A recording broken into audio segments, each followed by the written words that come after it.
நீங்க ஏன் வடை சுட்டுட்டு இருந்த பாட்டியை எங்க காணோம்? வடை சுட்டுட்டு இருந்த பாட்டியை யாராவது பாத்தீங்களா? நீங்க பாத்தீங்களா? அந்த பாட்டி கோச்சிட்டு போயிடுச்சுப்பா. ஏன்னா அந்த பாட்டி சுட்ட வடைய நான் சுத்தனா, நான் சுட்ட வடைய நடி சுட்டுச்சா.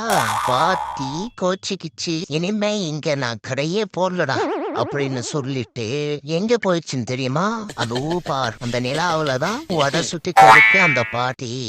அப்படின்னா நான் அந்த பாட்டியை பார்க்க போகணுமே. நானும் பாட்டியை பார்க்க வரேன். பார்த்து மன்னிப்பு கேட்கணும். திரும்ப பாட்டியை கூட்டிட்டு வர முடியுமான்னு பார்க்கலாம். நானும் வரேன்.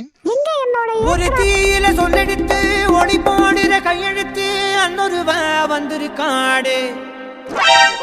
பல போர்பட இருக்கலாம், எதிர்பார்த்தது இவனைத்தான் ஒருவ வந்திருக்காடு. களமோ அவன் மூச்சரிய, மயிர்கால்களும் பூச்செரிய, வச்சம் அவன் வந்திருக்காடு.